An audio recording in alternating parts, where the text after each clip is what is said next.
చివరి ప్రశ్న గురువు గారు, పువ్వులు ఏ పువ్వులతో పూజ చేయాలి? దీని మీద కూడా రకరకాల ప్రశ్నలు. మందార పువ్వులు వాడకూడదు, గన్నేరు పువ్వులు వాడకూడదు, ఇలా రకరకాల అనుమానాలు ఉన్నాయి. ఏ పువ్వులతో ఏ దేవుడిని అర్చించాలి? అది అసలు చాలా మంచి ప్రశ్న ఇది. ఏంటంటే అలంకార ప్రియ విష్ణు అన్నప్పుడే మనం ఆ పుష్పాన్ని గురించి మనం చెప్పుకోవాల్సిందేటువంటిది. ఈ పూల యొక్క ప్రాధాన్యత శాస్త్రంలో చెప్తున్నటువంటిది ఏంటంటే త్రివర్గ సాధనం పుష్పం పుష్టి శ్రీ స్వర్గమోక్షదం అన్నారు. త్రివర్గ సాధనం, 3 సాధనాలను మనకు ఈ పూల నుండి పొందవచ్చు అని చెప్తున్నాడు. ఏమిటి? పుష్టి, పుష్టి అంటే బలం, శక్తి. శ్రీ సంపద, లక్ష్మి, సంపదను పొందవచ్చు పూలు వేయడం వలన. స్వర్గమోక్షదం అన్నాడు, స్వర్గప్రాప్తిని కూడా పొందగలుగుతాము ఈ యొక్క పూలతో పూజ చేసినట్లయితే అని చెప్తున్నాడు. ఎవరికి?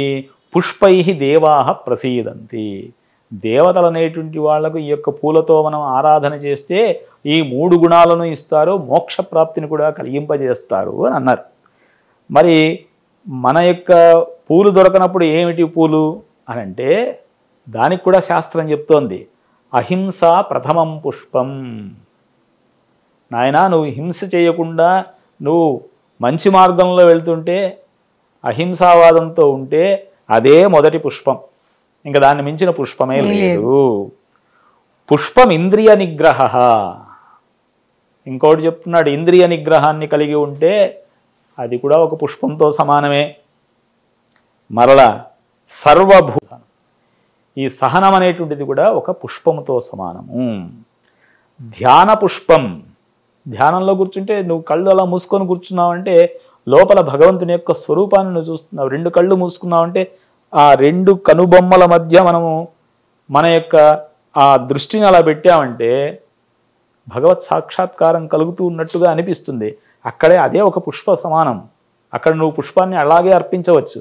ధ్యాన పుష్పం, తపః పుష్పం, ఋషులు ఇలాంటి వాళ్ళు చేసేటువంటి తపస్సు, వాళ్ళకి ఇక వేరే అవసరం ఏం లేదు. ధ్యానము తపస్సు వీటిలో నిమగ్నమై ఉంటారు కాబట్టి వాళ్ళు అలాగే పుష్పాలను ఇస్తున్నారు. జ్ఞాన పుష్పంతో సప్తమం, ఏమీ లేదంటే నువ్వు బుద్ధిమంతుడయ్యావంటే జ్ఞాన పుష్పం ఏదైతే ఉందో, నీ యొక్క ప్రవర్తన ఏదైతే ఉందో అదే గొప్ప పుష్పము అని 7 పుష్పాలు 7 పుష్పాలుగా వీటిని మనం చెప్తున్నారు.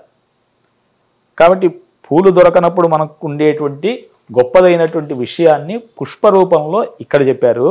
ఇంకా గొప్పగా చెప్తున్నటువంటిది ఏంటంటే పుష్పై దేవాహ ప్రసీదంతి పుష్పే దేవాశ్చ సంస్థితా నరత్నే న సువర్ణేన న విత్తేన చ భూరిణ. ఎక్కడ ఉన్నారు ఈ యొక్క అంటే నా రత్నేనా, రత్నంలో లేదు భగవంతుడు. నా సువర్ణేనా, బంగారంలో లేడు. నా విత్తేనా, ధనంలో లేడు. ఎక్కడున్నాడంటే పుష్పై ఏవా, భగవంతుడు ఉన్నది పూలలోనే. కాబట్టి నువ్వు భగవంతునికి నేను ఇంత బంగారం చేయించాను, లేదంటే నేను ఇంత ధనాన్ని ఇచ్చాను, నేను ఇంత హుండీలోకి ఇంత వేశాను, నువ్వు ఎంత వేసినా నువ్వు చేసేటువంటి పాపకర్మ అనేటువంటిది ఎక్కడికి పోదు. కానీ మనస్ఫూర్తిగా నువ్వు ఇచ్చినటువంటి పుష్పం ఏదైతే ఉందో ఆ పుష్పం అనేటువంటి దాన్ని భక్తితో సమర్పిస్తే నువ్వు కొన్ని కోట్ల ధనం భగవంతునికి అర్పించినట్టే అవుతుంది అని అన్నాడు. అందుకే అంటున్నారు పూలను కోసే సమయంలో కూడా చెప్పాల్సినటువంటి శ్లోకం ఉందంట. నమస్తే కుసుమాధారే నమస్తే కమలాసనే పుష్పాని విష్ణు పూజార్థం ఆహరిష్యే తవాగ్నయ. పూలను మనం ప్రార్థన చేయాలంట. తవ ఆజ్ఞయ ఆహరిష్యామి, నీ యొక్క ఆజ్ఞతో ఈ పూలను నేను తీసుకుంటున్నాను. ఎవరికి? భగవంతునికి నేను సమర్పించడం కోసం ఈ యొక్క దీనిని నేను స్వీకరిస్తున్నాను. విష్ణు ప్రీత్యర్థం నేను తీసుకుంటున్నాను. కాబట్టి ఓ ఆ చెట్టును కోరుతున్నాం, ఓ వృక్షమా, ఓ తీగ, నీవు మేము చేస్తున్నది దోషమేమైనా ఉంటే దానిని తొలగింపజెయ్యి అంటున్నాడు. మీరు ఇంకొక ప్రశ్న అడిగారు, ఏ పుష్పాన్ని ఎవరికి ఏ విధంగా వేయాలి అని. పద్మపురాణంలో చెప్తున్నారు, శివ వివర్జయేత్ కందం ఉన్మత్తంచ హరే తథా. శివ పూజకు కావాల్సింది ఏమిటి అంటే బిల్వము, తుమ్మి, మందారము, రేగు, తామర, శంఖపుష్టి. ఇలాంటి మనకి ఏది దొరకకపోయినా కూడా బిల్వపత్రము, తుమ్మి దొరుకుతాయి. రేగు కూడా మనకు ఆకు దొరుకుతుంది, మందారం. వీటిని శివునికి అర్పించవచ్చు అని చెప్తున్నారు. ఉన్మత్తంచ హరే తథ, మహావిష్ణువుకు కూడా మనం ఉన్మత్త పూలను కూడా వేయచ్చు. దేవీనాం అర్కమందారౌ సూర్యశ్చ తగరం తథా, నాగలింగం పూలు కూడా పెట్టవచ్చు అని అంటున్నాడు. విష్ణువుకు ఉమ్మెత్త పువ్వు పెట్టవచ్చు అన్నాడు. స్త్రీ దేవతామూర్తులకైతే జిల్లేడు పువ్వులు కావచ్చు, పారిజాతం పువ్వులు కావచ్చు, గరక కావచ్చు. ఇటువంటి వాటిని ఏవైతే అంటున్నామో, అంటే పాలతో కూడుకున్నటువంటివి ఏవైతే ఉన్నాయో వీటిని మాత్రం స్త్రీ రూపాలకు పెట్టవద్దు. ఏవి? జిల్లేడు స్త్రీ రూపానికి పెట్టవద్దు, పారిజాత పువ్వు కూడా పెట్టవద్దు అని అంటున్నాడు. గరికను కూడా అమ్మవారికి పెట్టవద్దు అని అన్నారు. మరి సూర్యునికి ఏం పెట్టాలి అని అంటే నందివర్ధన పూలు అనేటువంటి వాటిని పెట్టమన్నారు. గణేశం తులసీపత్రై దుర్గాం నైవతు దూర్వయా, దూర్వ అంటే గరిక, దుర్గాదేవికి గరికను పెట్టవద్దు. గణపతికి తులసీపత్రై, తులసి అనేటువంటి దాన్ని గణపతికి పెట్టవద్దు అని చెప్తున్నారు. కానీ మనం వినాయక చవితి వచ్చినప్పుడు పత్రపుష్పము అన్నప్పుడు మనకు అన్నీ కూడా ఇచ్చేస్తున్నాం కాబట్టి అన్నీ వేస్తున్నాం. కొన్ని పూల యొక్క ప్రత్యేకతను కూడా చెప్తూ ఇక్కడ సంపంగి పువ్వు ఏదైతే ఉందో అసలు అన్ని పూల కన్నా కూడా గొప్పదైండేటువంటిది ఒక్క సంపంగి పువ్వు. నువ్వు కొండంత పత్రిని కానీ కొండంత బంగారాన్ని కానీ పూలను కానీ వేసినా దాని నుండి ఫలితం వస్తుందో లేదో తెలియదు. కానీ సంపంగి పుష్పాన్ని నువ్వు సమర్పిస్తే చాలు, తప్పకుండా నీకు అనేకమైనటువంటి గొప్ప గొప్ప ఫలితాలు అనేటువంటివి కలుగుతాయి అని ఆ పద్మపురాణంలో చెప్పిండేటువంటి శ్లోకం అన్నమాట ఇది. మరి ఏ ఏ మాసంలో ఏ ఏ పువ్వులు ఉపయోగించాలి అనేటువంటి దాన్ని కూడా చెప్పారు. చైత్రమాసంలో అయితే కమలాలు, జాజి పూలు, సంపెంగ, బిల్వము శివునికి ప్రతినిత్యం ఉపయోగించవచ్చు. కానీ చైత్రమాసంలో ఉపయోగించదగినటువంటివి ఇవి అన్నట్టుగా చెప్తున్నారు. వైశాఖ మాసం వచ్చినప్పుడు మొగలి పూలు ఉపయోగించాలంట. జ్యేష్ఠ ఆషాఢ మాసాలలో కూడా కమలాలు, కదంబాలు, కదంబ వనవాలు. జ్యేష్ఠ ఆషాఢ మాసాల్లో మనకు కమలాలు, కదంబాలు పెట్టవచ్చని చెప్తున్నారు. లలితాదేవి యొక్క మనం సహస్రనామము, అష్టోత్తరము చదివేట సమయంలో కదంబ వనవాసిని అని వస్తుంది. అంటే అమ్మవారికి ఈ చంపక, కుంద, తర్వాత కేసర ఇటువంటి ఏవైతే పూలను చెప్తున్నామో ఈ కదంబం అనేటువంటి వాటిని ఇవన్నీ కూడా ఆయా మాసాల్లో, అందుకే మనకు ఆషాఢ మాసంలోనే ఎక్కువగా గోరింటాకు సంబంధించినటువంటి ఆ పూలు కూడా అప్పుడు బాగా ఎక్కువగా కనిపిస్తుంటాయి. అమ్మవారికి చాలా ఇష్టమైనటువంటివి అనేటువంటి చెప్తున్నారు. శ్రావణ మాసంలో అవిసె పూలు, గరక ఉపయోగించమన్నారు.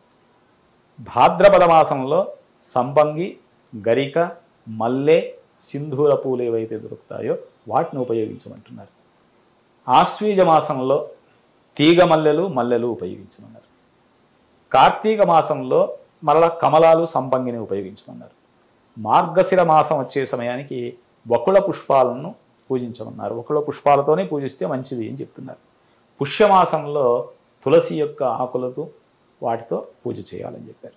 మాఘ పాల్గొన మాసాలలో అన్ని రకాల పూలతోనూ పూజ చేయొచ్చు అన్నారు. అంటే ఆయా సందర్భాలలో, ఆయా మాసాలలో అప్పుడు దొరుకుతున్నటువంటి ఆ పూలు, ఆకులు ఇవన్నీ కూడా ప్రస్తుత రోజుల్లో మనం అన్నీ లభిస్తున్నాయి. అన్నీ లభించినా కూడా వాటిని తీసుకోవడం కష్టం. ఎందుకు అంటే వాటికి ఉన్న ధరలు అలాగ ఉన్నాయి. మనం ఏది కొనాలన్నా కూడా మేరు పర్వతం అంతా ధరలు. భవిష్యత్ పురాణంలో ఒక మాట చెప్పారు. ఎండినటువంటి అవిసె పూలు, ఎండినటువంటి బిల్వము, తులసి ఇవి ఏవైతే ఉన్నాయో వీటిని భగవంతునికి అర్చించవచ్చు అని చెప్తున్నాడు. మామూలుగా మనం ఏంటంటే మిగిలిన పూలు వాడిపోయాయి అనుకోండి భగవంతునికి పెట్టాం, తీసేస్తాం. అదే కొద్దిగా కొన్ని రెక్కలు పోయాయి అనుకోండి, రెక్కలు పోయినవి కూడా మనం భగవంతునికి పెట్టాం, పోయాయి అని. అంటే ఈ రోజుల్లో మనం రెక్కలు తుంచే పూజ చేసేటువంటి రోజులు వచ్చేసాయి. అంటే ఇక్కడ మనకేం చెప్తున్నా అంటే అవి ఒకవేళ వాడిపోయినా వాటిని ఉపయోగించవచ్చు. ఏవి? అవిసె, బిల్వ, తులసి వీటిని అర్చించవచ్చు అని చెప్తున్నాడు. ఇంకా మనకి ఇక్కడ ఒక గొప్ప కథల్లో మనకి ఏం చెప్తారంటే అసలు పూలకు ఎందుకు అంత ప్రాధాన్యత ఉంది అని అంటే శ్రీకృష్ణుడు పారిజాతాభరణ చేశాడు. సత్యభామ కోరుకుంది కదా, మరి పారిజాత పుష్పమే కాదు అసలు వృక్షాన్నే తీసుకొచ్చి పెట్టాడు. ఆమె కోసం కృష్ణుడు తీసుకొచ్చాడు. ఇంద్రునితో యుద్ధం చేసైనా సరే సాధించి తీసుకొచ్చానన్నాడు. మహాభారతంలోనే మరలా మనకి ఇంకో చోట కనిపిస్తుంది. ద్రౌపదీదేవి ఆమె సౌగంధికా పుష్పాలతో పూజ చేయాలనుకుంటుంది. భీమసేనుడు వాటిని తీసుకురావడానికి వెళ్ళాడు. ఆ వెళ్ళినప్పుడు అక్కడ ఉండేటువంటి ఆ కుబేరుడు, ఆ కుబేరుని యొక్క అనుచరులు వీళ్లతో యుద్ధం చేసి దాన్ని తీసుకొచ్చాడు. అంటే ఏమిటి, ఆ కాలంలోనే పూలకు ప్రాధాన్యత ఉంది, దానికన్నా ముందు రోజుల్లో కూడా ప్రాధాన్యత ఉంది. మరి ఇంత గొప్ప ప్రాధాన్యత ఉన్నటువంటి పూలను ఈ రోజుల్లో నీవు కనీసం భక్తితో ఒక పుష్పం సమర్పించినా కూడా ఫలితం అనేటువంటిది ఉంటుంది అని చెప్తున్నాడు. పూలు అనేకమైనటువంటి రంగులతో ఉంటాయి కాబట్టి వాటి యొక్క ప్రాధాన్యత కూడా ఆ విధంగానే ఉంటుంది. మనం ఒక భగవంతునికి పూలు అలా పెట్టినప్పుడు అలా చూసిన వెంటనే మనస్సు ఏదో కొంత ఆహ్లాదంగా అనిపిస్తుంది. ఎంత బాగుంది కదా అనిపిస్తుంది. తలలో ధరించినా కూడా అందాన్ని ఇస్తుంది. కుసుమస్తబకస్యేవ ద్వైవృత్తిర్మనస్విన మూర్ధ్నివా సర్వలోకస్య శీర్యతే వనయేవ. అందమైనటువంటి పుష్పం ఎదురుగా కనిపిస్తే భగవంతునికైనా పెడతాం, తలలో అయినా ధరిస్తాం. ఎక్కడో అడవిలో ఉంది అని అంటే ఎవరికి పనికి రాకుండా అలాగా వాడిపోతుంది, అక్కడే మగ్గిపోతుంది అన్నమాట. అంటే లోకంలో మానవుని గురించి కూడా ఆ శ్లోకంలో మనకు చెప్పాడు. పువ్వు ఎలాగైతే అడవిలో ఉండి వాడిపోయి ఎవరికి పనికి రాకుండా అయిపోతుందో ఎంత గొప్పదైనా, అదేవిధంగానే ఒక విద్యార్థిని మనం సరైనటువంటి విధంగా వాడిని గుర్తించకపోతే ఆ అడవిలో పడినటువంటి పువ్వు ఎలా అయితే మగ్గిపోతుందో గొప్పదైనా కూడా వీడు జ్ఞానవంతుడైనా కూడా పైకి రాకుండా అలాగే చెడు మార్గంలోకి వెళ్ళిపోతాడు.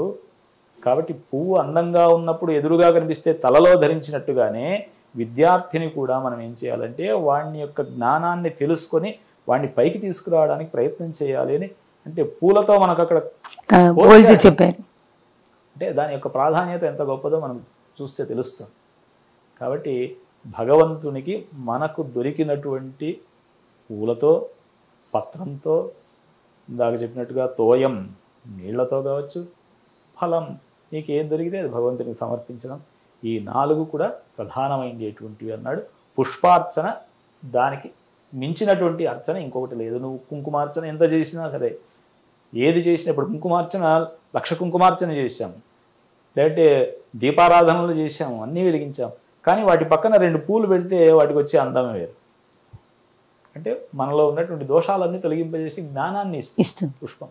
పుష్పం వికసిస్తూ ఉంది అంటే జ్ఞానం వికసిస్తూ ఉంది అనే అర్థం. కాబట్టి అటువంటి పూజను, పుష్ప పూజను కూడా మనం ఆచరించడం గొప్పది. ధన్యవాదాలు గురువుగారు. మేము ప్రేక్షకుల దగ్గర ఉన్న కొన్ని ప్రశ్నలు మాత్రమే ప్రస్తుతానికి తెలుసుకోగలిగాం. మళ్ళీ కూడా మీ దగ్గర మిగతా ప్రశ్నలతో మరోసారి కలుస్తాం. ధన్యవాదాలు. చూశారు కదా, మనకి నిత్యం వచ్చే సందేహాల్లో నిత్య పూజా విధానం ఎలా ఉండాలి, ఎలాంటి పుష్పాలతో అర్చన చేయాలి, ఎలాంటి విధానంలో పూజ చేయాలి, వ్రతాలు ఎలా చేయాలి, ఇవన్నీ కూడా తెలుసుకున్నాం. మరో అతిథితో మరో వీడియోలో మళ్ళీ కలుద్దాం. నమస్తే.